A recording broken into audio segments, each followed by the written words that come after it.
हाँ तो बोल दो, घबरा क्यों रहे हो? धीरे धीरे आवाज आ रही। 1 रुपया हो गया तो कितने रुपए बने मेरे? तो मेरी तो बल्ले ही बल्ले हो गई कि नहीं हो गई? 33 करोड़ नहीं, वो 33 कोटि है। कोटि माने प्रकार भी है और करोड़ भी है। तो यहाँ प्रकार दिया है, 33 प्रकार के देवता हैं।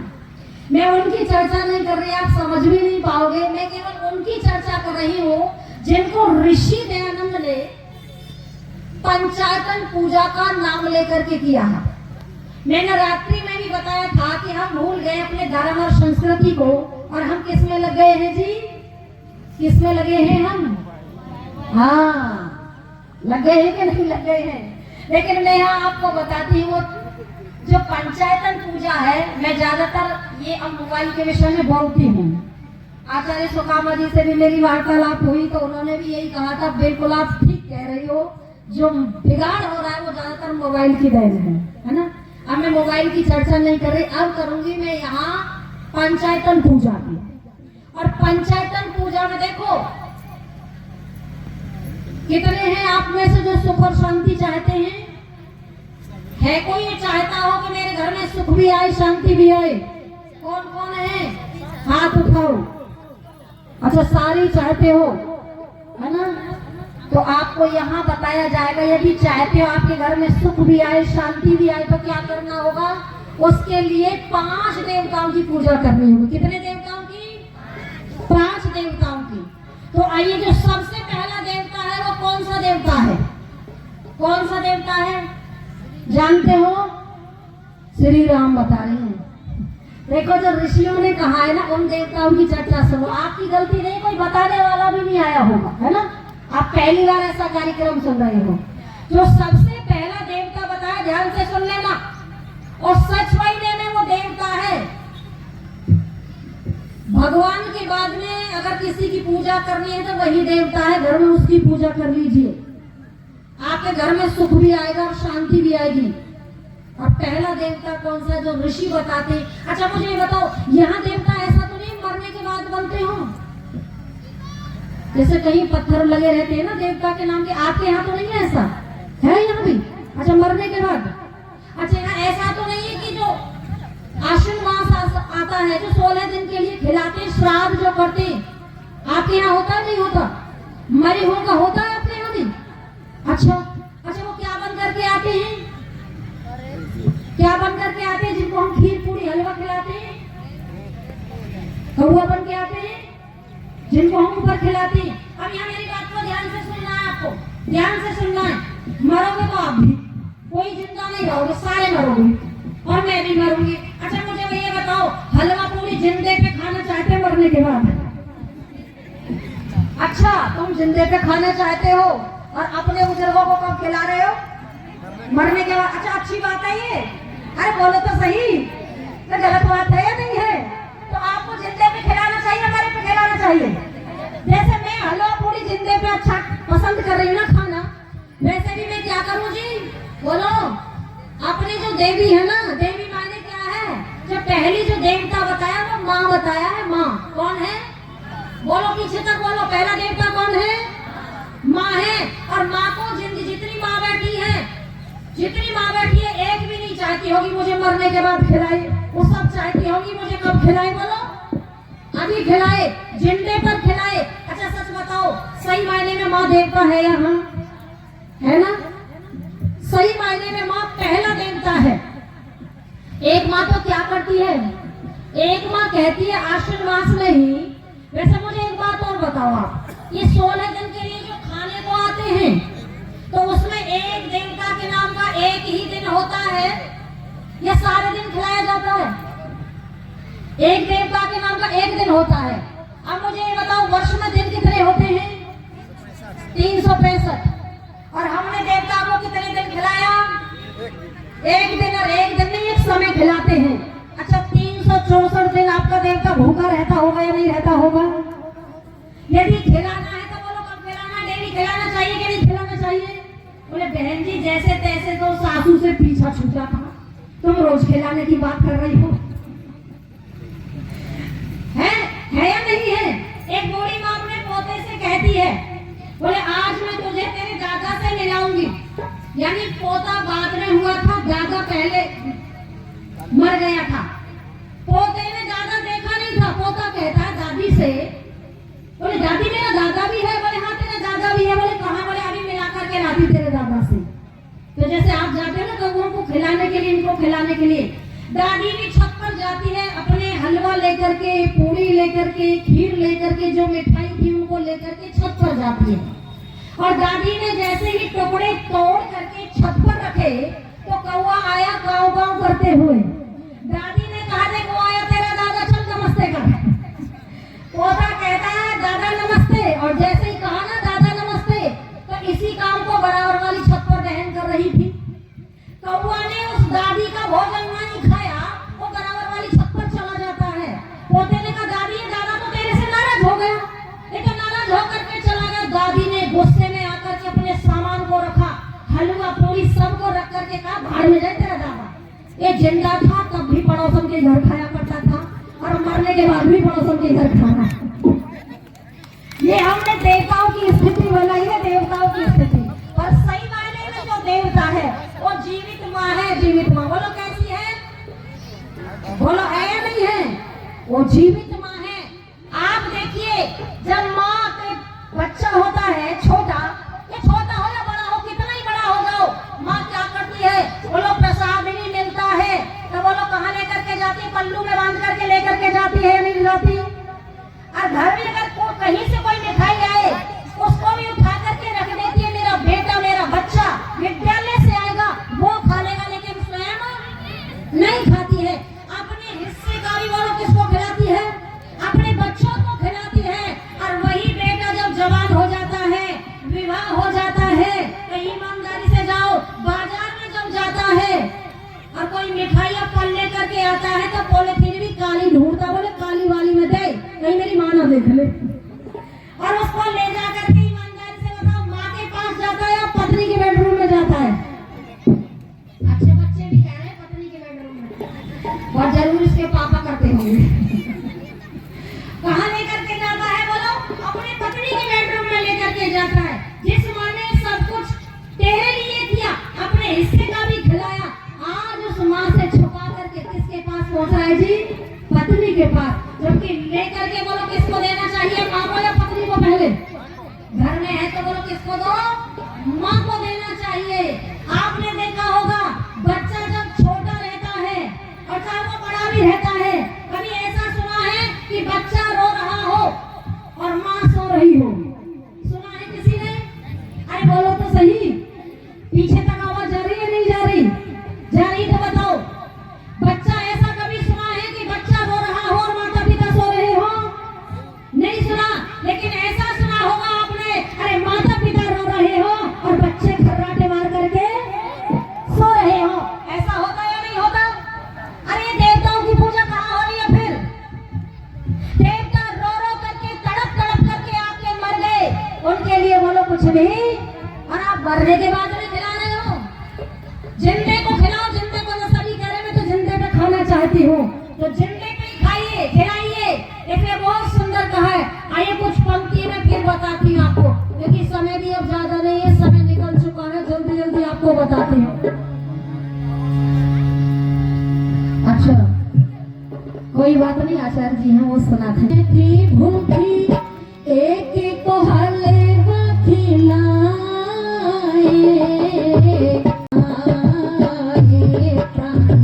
नाचना तुझको आए, एक माता बैठी भूखी।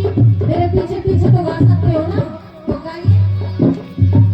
एक माता बैठी भूखी, एक को हलवा खिलाए, नाचना तुझको आए प्राणी, नाचना तुझको आए प्राणी, नाचना तुझको। एक मैया की तेरी फट गई धोती, एक मैया की तेरी फट गई धोती, बिना रजाई के वो सर्दी में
सेवा करें या नहीं करें, पर बहू कई इतनी नालायक होती है कि वो सासू को खिलाने को तैयार। मैं आपको एक घर वही इसको मिलेगा, गर्म भोजन नहीं मिलेगा। लेकिन जो बेटी थी ना उसकी, यानी दादी की पोती जो थी, वो उस समय तो भोजन नहीं देती है, लेकिन उसने मौका देखा, वो समझ गई मेरी माँ मेरी दादी को परेशान रखती है, भूखा रखती है, मेरी दादी को परेशान रखती है, मेरी दादी को।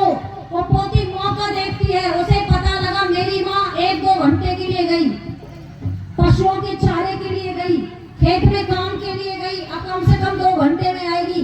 पोती ने पूछा दादी क्या खाएगी, दादी ने कहा हलवा खाऊंगी। पोती ने बनाया हलवा, खिलाया, अपनी रसोई को जैसा पहला था वैसे ही कर दिया। माँ को पता ही नहीं चला, लेकिन वो दादी एक आशीर्वाद दिया करती थी। जब वो पोती खिलाती है तो दादी कहती है दूधो नहाओ, आगे वाला बोल दो, तू तुम खलो। ये आशीर्वाद दादी डेली दिया करती है और वो बेटी वैसी बना बना करके खिलाती है।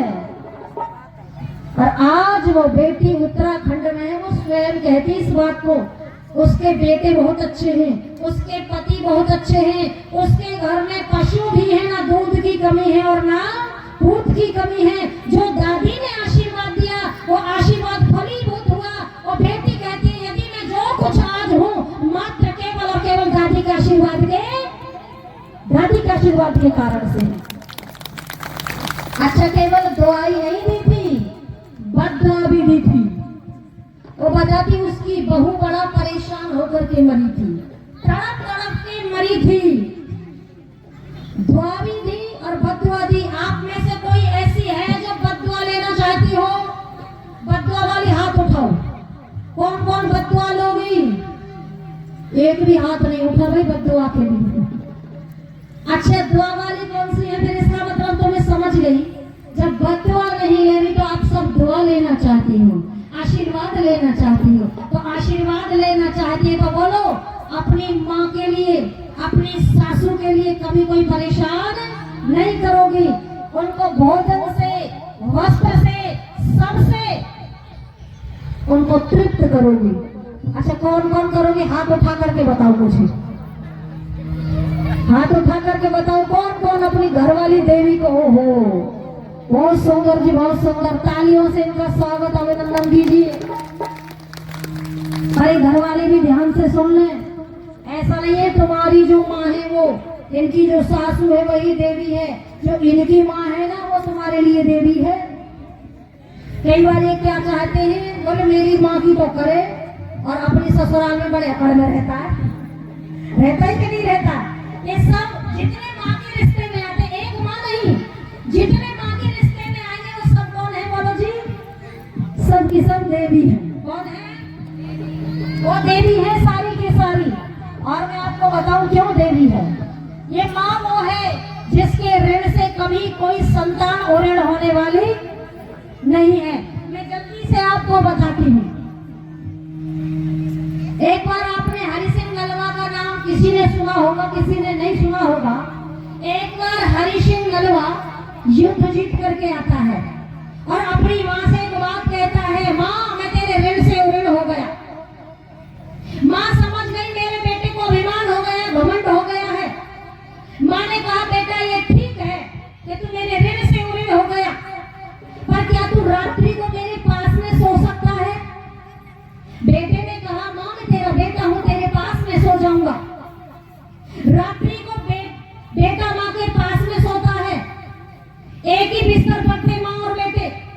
बेटे को नींद आती है, माँ को सोना नहीं था, माँ को उत्तर देना था। जिस अभिमान में उसने कहा था ना मैं तेरे ऋण से ऋण हो गया, माँ को सोना नहीं था। माँ कहती है बेटे से जैसे ही नींद आई, बेटा मुझे प्यास लगी है, पानी लेकर के आओ। बड़े सम्मान के साथ हरि सिंह नलवा कहता जी माँ जी मैं अभी लेकर के आता हूँ। बड़े आदर के साथ जल लेकर के आता है, अपनी माँ को देता है, अपने स्थान पर लेट जाता है। अरे माँ को पानी पीना नहीं था, 1-2 घूंट पानी पिया, जिधर को बेटा सो रहा था पानी को उधर डाल दिया। बेटे ने कहा माँ क्या कर दिया? आपने तो बिस्तर गीला कर दिया। बोले कोई बात नहीं बेटा, मेरे बूढ़े हाथ हैं वो कांप गए हैं, तू दूसरी दिशा में आ जा। बेटे को दूसरी दिशा में सुला लिया। माँ को सोना नहीं था। बेटे को जैसे ही नींद आई, माँ ने फिर कहा, अरे बेटे मुझे प्यास लगी है, एक गिलास पानी लेकर के आओ। अब की बार ना जी लगाया, सम्मान के साथ नहीं, अब की बार गुस्से में उठ करके कहता है, लाओ लेकर के आता हूँ। पता नहीं क्या खा करके सोई थी, बार बार पानी मंगा रही हो। गया, पानी लेकर के आया, माँ को दिया और पानी दे करके अपने स्थान पर लेट गया। माँ ने अब की बार भी ऐसा ही किया, एक दो घूंट पानी पिया, अब के दूसरी दिशा में डाल दिया। अब की बार तो गुस्से में पूरी तरह भर जाता है और झुंझला करके बैठता है और बैठ करके बेटा कहता है अपनी माँ से, तुमने दिमाग खराब करके रख दिया है, ना सोती हो ना सोने देती हो। कभी कहती है प्यास लगी, पानी लेकर के आने में, पानी लेकर के आता हूँ तो पानी नहीं पीती हो, पानी को बखेर देती हो। आखिर आप चाहती क्या हो? जब ये शब्द बोले आखिर आप चाहती क्या हो, तो माँ भी बैठती है और बैठ करके गाल पर एक खींचकर तमाचा देती है और तमाचा दे करके कहती है, नालायक तू कहता है तू मेरे ऋण से उऋण हो गया। अरे ये तो याद कर, ये तो केवल पानी से बिस्तर गीला हुआ है। मेरी माताओं को सबको मालूम होगा, जो पहली वाली माँ है। देखो आज वाली माँ की गारंटी नहीं है, क्योंकि आज वाली माँ तो डायपर लगा करके सुलाती है ना। तो ये दर्द कैसा होगा? हमारे घर तो सब सुलाती है, यहाँ भी सुलाती होंगी कि नहीं सुलाती? कह रही बोले हाँ जी यहाँ भी सुलाती है ना। तो उस माँ को तो तकलीफ नहीं मालूम होगी, लेकिन मेरी पुरानी माताओं को सबको मालूम है। और माँ कहती है, अरे जब तू मलमूत्र से बिस्तर को गीला करता था, गंदा करता था, मैं परेशान नहीं होती थी।